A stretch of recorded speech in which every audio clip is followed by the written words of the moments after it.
देखो बच्चों, कल हमने आपको एपी के बारे में समझाया। एपी में हमने आपको फॉर्मूले लिखाए, ठीक है। अब उन फॉर्मूलों के द्वारा हमें यहाँ पे एक्सरसाइज 5.2 है, इसको सॉल्व करना है। इसमें हमारे पास क्वेश्चन नंबर 2 है। आज हमारे पास क्वेश्चन नंबर 2 देख लेंगे आप क्या है। एपी दे रखी है हमें 10, 7, 4 का 30वां पद निकालना है आपको। Find the 30th term of the AP. AP is given, तो हमें क्या निकालना है? 30th टर्म निकालना है, 30वां पद निकालना है। हम क्या करेंगे? सॉल्यूशन करेंगे इसका। तो पहला हम एपी लिख लेंगे। अब हम लिखेंगे इसमें फर्स्ट टर्म।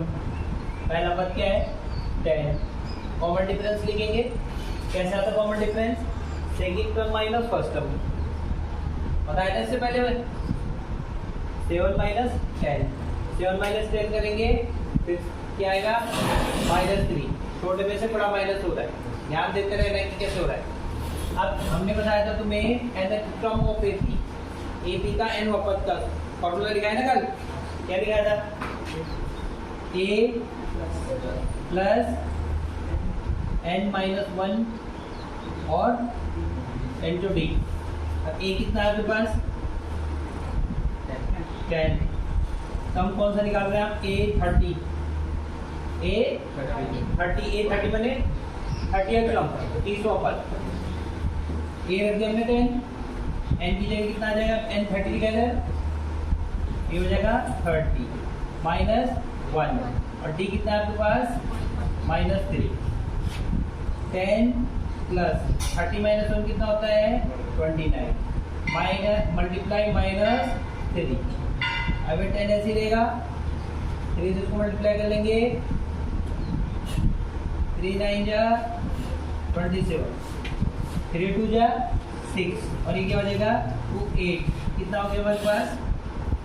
माइनस करो से साइन, माइनस का साइन आएगा। कितना आ गया हमारे पास?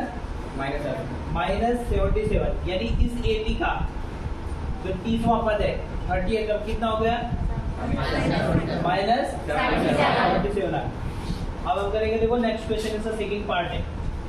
एपी हमें क्या गिवन है? -3 -2 2 का कौन सा पद निकालना है? 11th टर्म, ठीक है, 11वां पद निकालना है। अब 11वां पद कैसे निकलेगा? देखो फिर हम सॉल्यूशन करेंगे। हल कर रहे हैं। पहले क्या लिखेंगे? एपी जो हमें गिवन है, एपी लिख लिया हमने। फिर लिखेंगे फर्स्ट टर्म ए, पहला पद कितना हो गया? -3। अब इसमें डी निकालेंगे। डी मीन्स कॉमन डिफरेंस, सर्वांतर, ठीक है। उसको कॉमन डिफरेंस ही बोलो, क्योंकि बार बार तुम्हें डी लिखना पड़ेगा ना, सर्वांतर बोलने की जरूरत नहीं है। कॉमन डिफरेंस हो गया हमारे पास डी। कैसे आए? देखो फिर वही किया, second term minus first term, second term minus है ये। अब मैंने ब्रैकेट बनाया क्योंकि माइनस का है, इसलिए ब्रैकेट बनाना पड़ेगा यहाँ। अगर ब्रैकेट नहीं बनाए तो क्या हो जाएगा? गलत हो जाएगा। समझ गए मेरी बात को? अब देखो फिर ब्रैकेट खोलेगा, माइनस माइनस क्या हो जाता है? प्लस। अब हमें क्या करना है? यहाँ पे एलसीएम लेना है, ठीक है। एलसीएम हमारा 2 आ गया। एक एग्जांपल बता रहा हूँ तुम्हें। ये क्वेश्चन ना बहुत सारे बच्चे जो होते हैं गलत करते हैं। मतलब समझ लो तुम, अगर 2 में हमें प्लस करना है 1/3, 2 प्लस करना है 1/3, तो आपको क्या करना है? सिंपल सा है, देखो ऐसे ऐड नहीं करेंगे। 2 + 1 3 नहीं लिखेंगे, मतलब 3/3 आंसर नहीं आएगा इसका। कैसे आंसर आएगा? बहुत सिंपल, देखो 3 2 जा 6 प्लस 1/3 कितना आ गया? 7/3। समझ रहे हो? सीधे मल्टीप्लाई कर लिया करो। 3 2 जा 6 प्लस 1, जैसे यहाँ पे देखो इंटू मैंने एलसीएम लिया, माइनस हमने ऐसे लिखा, फिर 2 3 जा 6 लिख दिया, हो गया -1 + 6 5/2। 5/2 आ गया ना हमारे पास। अब ये कॉमन डिफरेंस आ गया। फिर हम फिर लिखेंगे हम nth टर्म का फॉर्मूला लिख लिया। अब कौन सा टर्म इसका फाइंड कर रहे हैं हम? 11th टर्म, A11 लिखा हमने। A11 कैसे आएगा? A की वैल्यू रख दी, n की जगह कितना आ गया? 11 -1 और d की जगह 5/2। अभी देखो कैसे होगा, -3 प्लस 11 - 1 कितना हो गया 10 मल्टीप्लाई 5/2। 2 से हमने इसको क्या कर दिया डिवाइड, 2 5 जा 10, तो -3 प्लस कितना हो गया 5 5 जा 25।